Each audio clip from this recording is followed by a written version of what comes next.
Ici, nous sommes dans le célèbre puits de Colle Valenza. Et je me souviens d'avoir emmené Madre Speranza plusieurs fois dans cette zone. Et c'était le bois de Colle Valenza. Et la mère nous disait qu'ici elle devait faire le sanctuaire. Toute cette grande œuvre que nous voyons maintenant. Et ici, Mère Speranza, en 22 ans, a fait tout cela. Cette grande œuvre que l'on parvient à voir un peu, compris?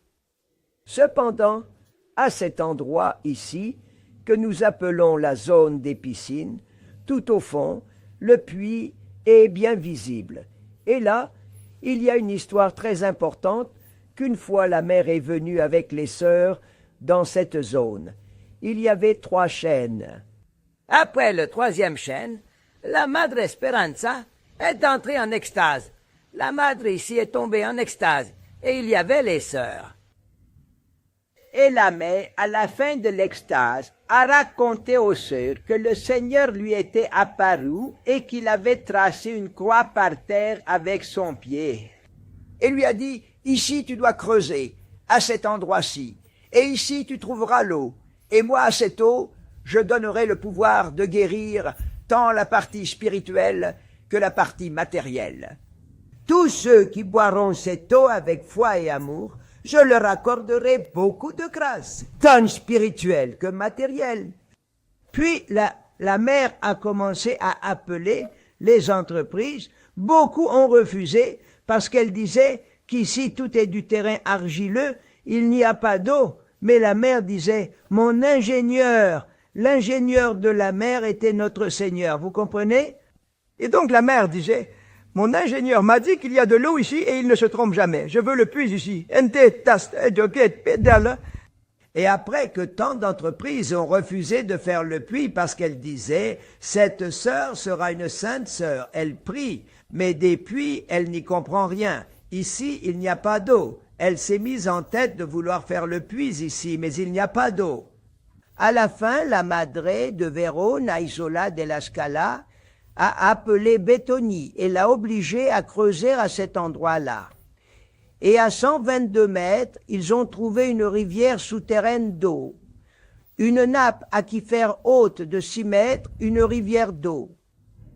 Puis la mer a fait faire 10 piscines que nous voyons d'ici devant nous. Ce sont 10 piscines, 5 pour les hommes et 5 pour les femmes. Puis à l'extérieur, en bas à gauche, où il y a la route de la Madonna, il y a les 7 fontaines qui représentent les 7 sacrements. Cette phrase que nous voyons écrite ici aux piscines, elle l'a adressée à notre Seigneur. Et le Seigneur lui a dit ainsi, « Écris-moi ces mots, utilise cette eau avec foi et amour, sûr qu'elle te servira à rafraîchir le corps et à apporter la santé à l'âme. » Ici nous sommes dans les fontaines parce que le Seigneur a dit à Madre Speranza de faire 10 piscines, les 10 commandements pour les bains des malades.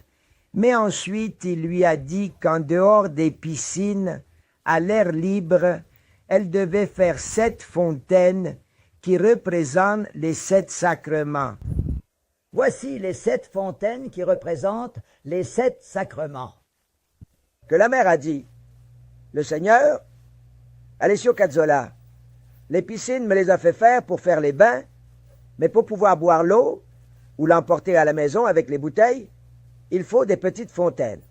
Et il lui a dit, le Seigneur de faire ces 7 fontaines qui représentent les 7 sacrements. Et le premier miracle est arrivé justement ici aux fontaines.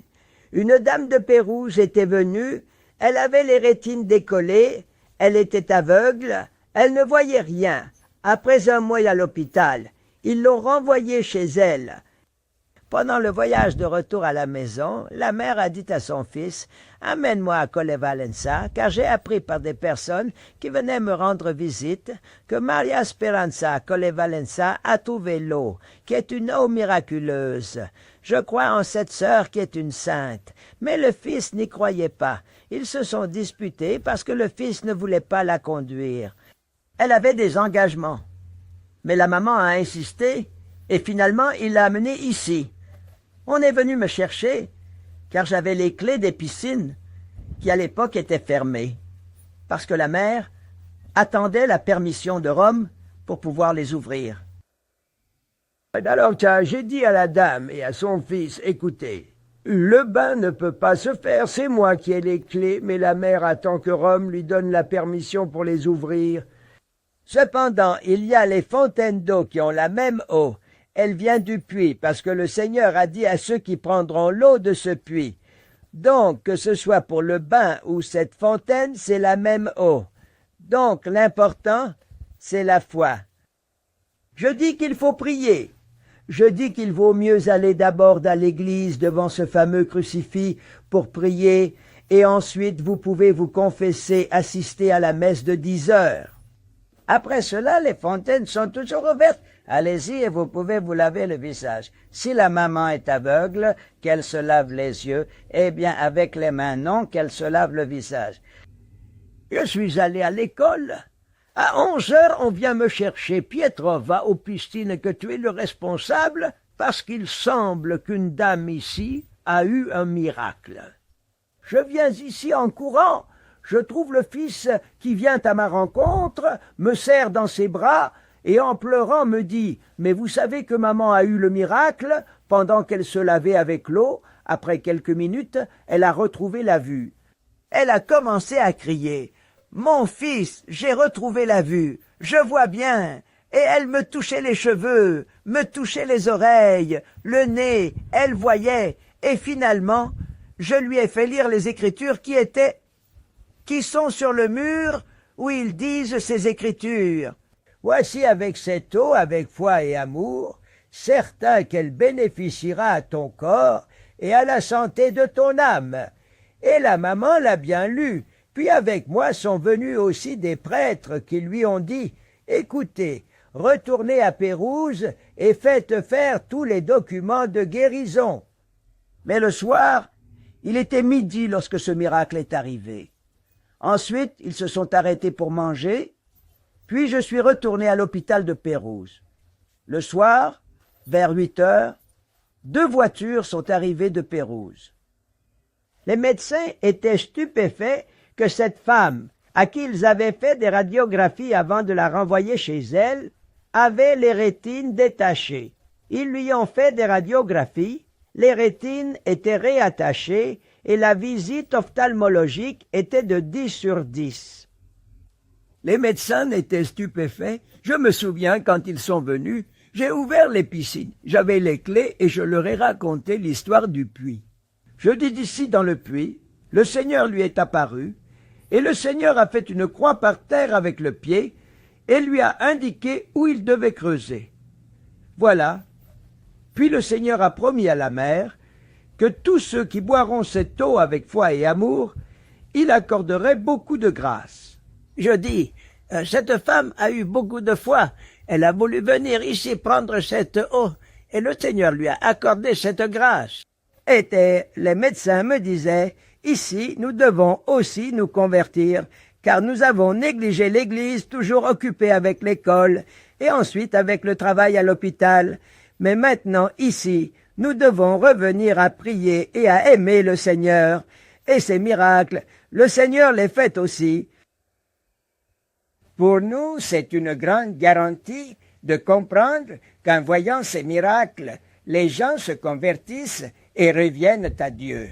Ils prient, le remercient, compris, on rend gloire au Seigneur. Donc, ce fait a fait beaucoup de bruit à Pérouse. C'était une dame d'un village près de Pérouse. Maintenant, je ne me souviens pas du nom, mais nous avons tous les documents dans les archives. Tout est documenté. Et dans le sanctuaire, où se trouve le crucifix, il y a des carreaux avec des noms et prénoms inscrits. Il y en a presque 1 millier. Ou dans les archives, nous avons toute la documentation médicale des guérisons miraculeuses. Compris? Des gens qui devaient se faire opérer ont pris un bain dans les piscines et tout a disparu, il n'y avait plus rien. Compris? Donc ce premier fait est survenu ici, dans ces fontaines ici. Pendant que la dame se lavait, sa vue est revenue instantanément. Un véritable miracle. Ceci a été un des premiers dont je me souviens, et maintenant il y en a des milliers de ces faits. Donc vous avez été très courageux de venir à Colle Valenza et de prendre l'eau. Vous avez été courageux.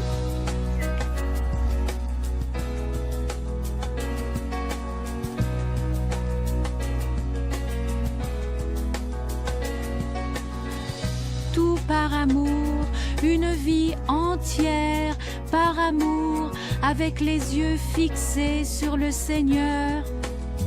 Mère Speranza, avec son humilité infinie, bienheureuse dans l'amour de Jésus. Toi, humble femme forte en Jésus, pauvre mais toujours pleine de charité, avec le grand cœur que tu as donné de l'amour à nous tous. Toi, Mère Espérance en nous, tes enfants.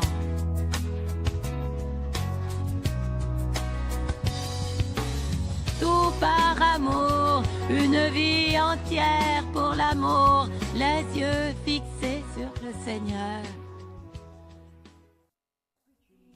Dans le sanctuaire de l'amour miséricordieux, et c'est l'endroit le plus important de tous.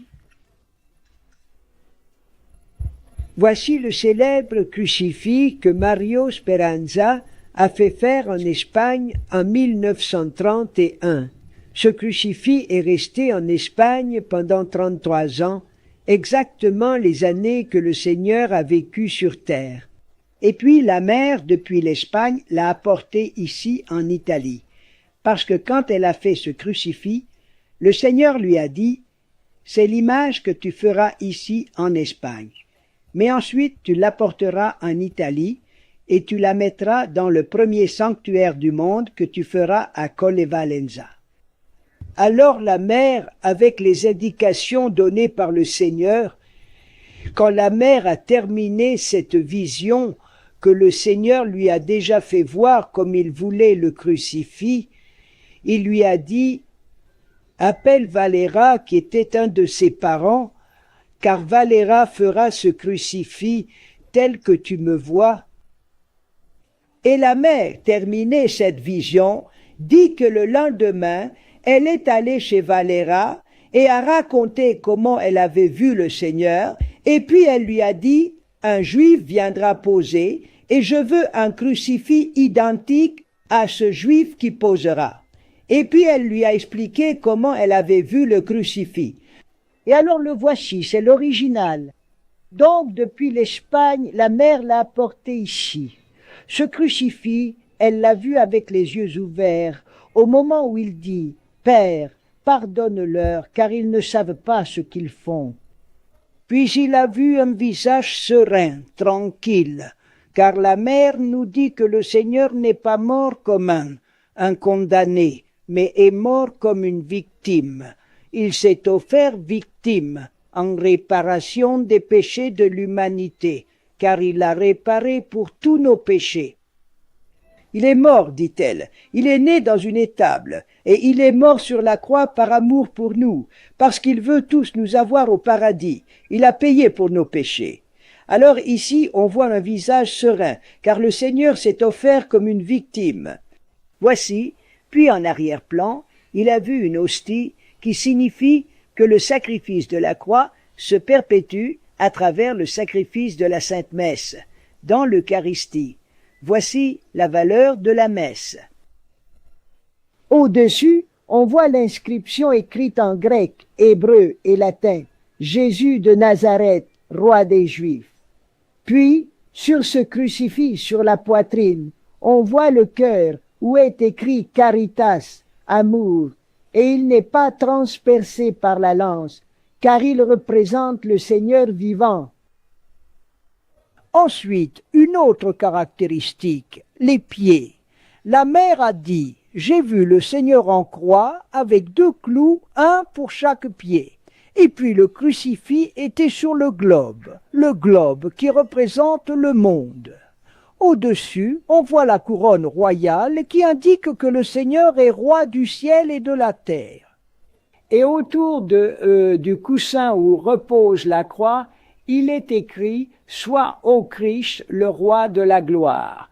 Et à gauche, de l'autre côté, il y a un livre ouvert. C'est l'Évangile où il est écrit « Aimez-vous les uns les autres comme je vous ai aimés », le commandement de l'amour.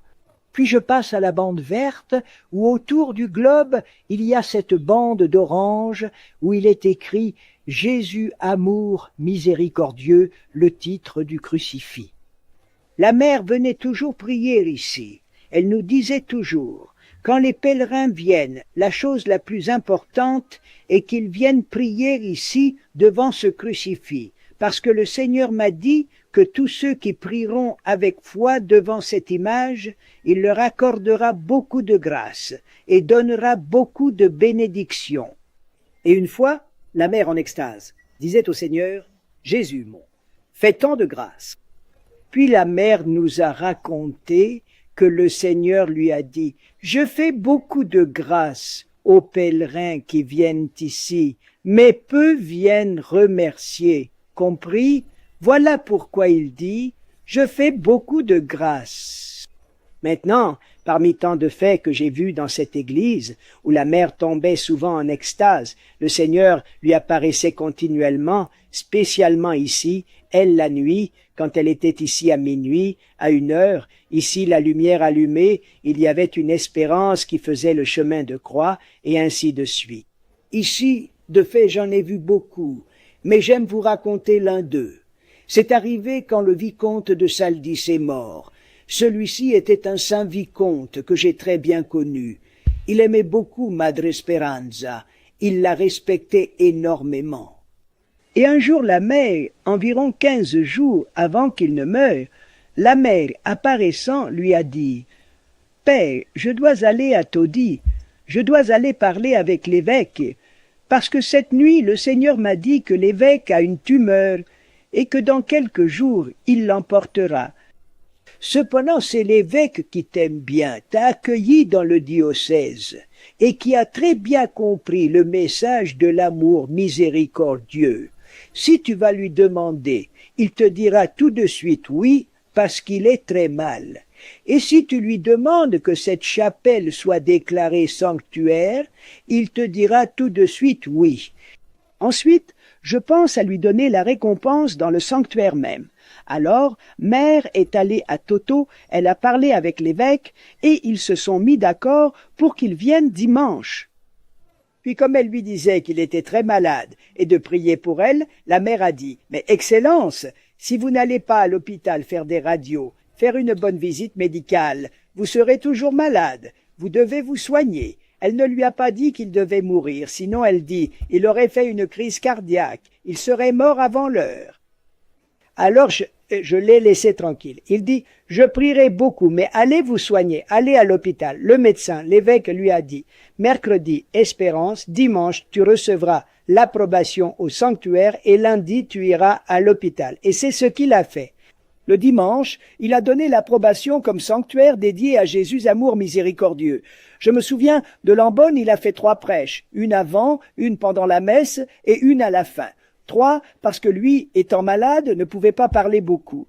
Mais quand il a vu l'église pleine, en bas le visage, la porte était ouverte, beaucoup de gens étaient dehors, il ne pouvait pas entrer à l'intérieur. Alors lui, en voyant tout ce monde, il s'est animé à la fin de la messe, a dit d'autres mots. C'était plein de morts de Dieu. Puis lundi, il est allé à Visianate et ils lui ont trouvé une tumeur. Ils l'ont envoyé tout de suite à Rome. J'essaie d'être bref car l'histoire est très longue. J'essaie de l'abréger. Quand il est allé à Rome, le pape Roncalli était un camarade d'école. Quand il a su que c'était grave, il est allé le voir. Et Sylvie lui a dit, ils ont toujours parlé de la valeur symbolique de ce sanctuaire, que l'évêque lui a dit, j'ai donné l'approbation au sanctuaire, mais je n'ai pas eu le temps de communiquer depuis Rome, et que c'était que sa catate était... Mais le pape lui a dit, Ne t'inquiète pas, parce qu'ici pour le Vatican, je m'occupe de tout, parce que Marie Speranza a été une grande mystique.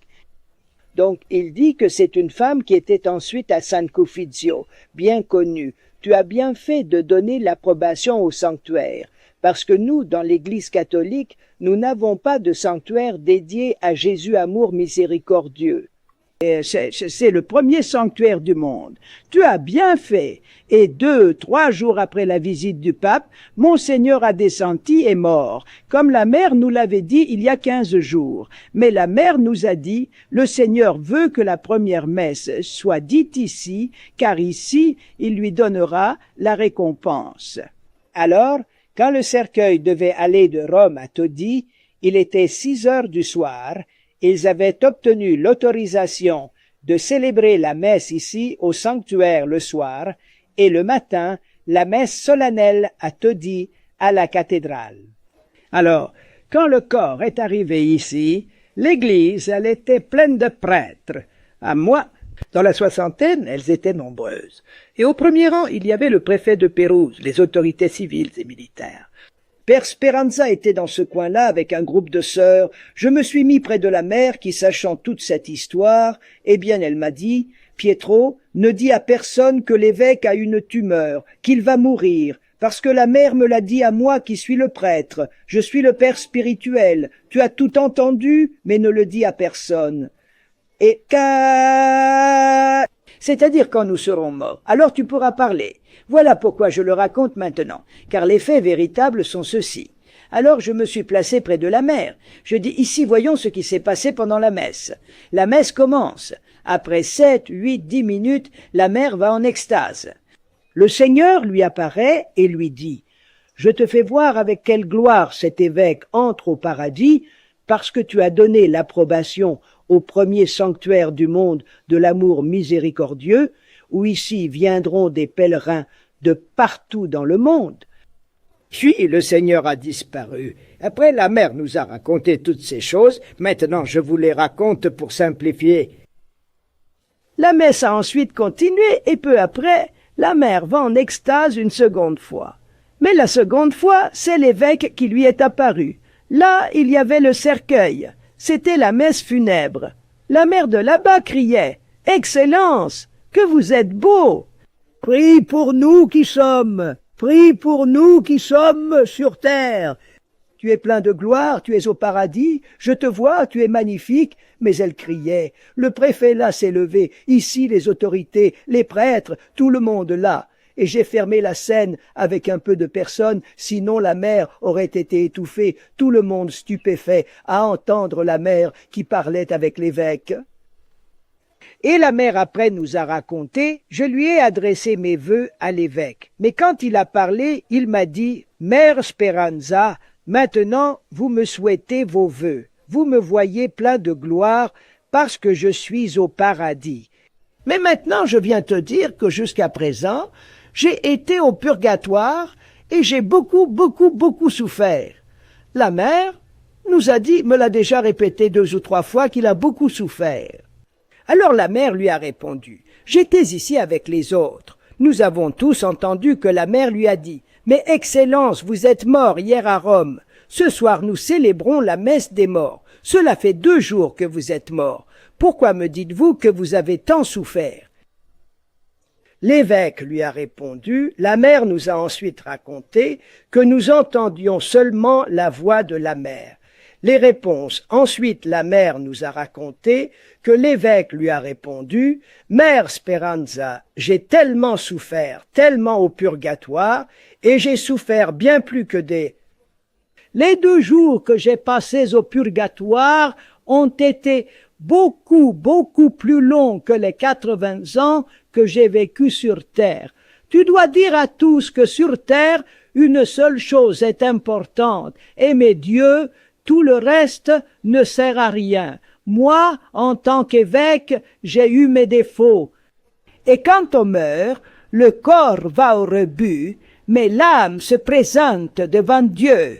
Et quand on voit Dieu, il est d'une telle beauté que si l'âme n'est pas parfaite, elle a honte et ressent le besoin d'aller se purifier. Quand Dieu ensuite disparaît, l'âme, sans la vision de Dieu, commence le purgatoire. Et pour moi, ce purgatoire, ces 2 jours que tu me dis que je suis mort, ont été beaucoup plus longs que les 80 ans que j'ai vécu sur terre, parce qu'une fois qu'on voit Dieu, une telle beauté fait que l'âme ressent le besoin d'aller se purifier au purgatoire. Et il y va volontiers parce qu'il comprend que sur terre, pendant la période qu'il m'a donnée, je n'ai pas aimé Dieu comme je devais le faire. Compris? Donc dis-le à tous les pèlerins qui viennent te voir. Tu dois dire à tous que la période que nous passons sur terre est une épreuve que le Seigneur nous donne. Mais cette épreuve, nous devons la surmonter correctement. Nous devons aimer Dieu. Au lieu de cela, sur terre, Dieu est oublié. Alors à tout le monde, tu dois répéter que la chose la plus importante est d'aimer Dieu. Le reste ne sert à rien. Puis le soir, après le dîner, nous avons passé 2 heures avec Madre Esperanza qui nous a bien raconté ce fait. Maintenant, je vous l'ai dit en quelques mots, parce que nous avons peu de temps, mais ce sont des faits que j'ai vus d'ici à l'église, touchés avec les mains, vus avec les yeux. Ce sont des choses stupéfiantes, que la mère a été un géant de sainteté.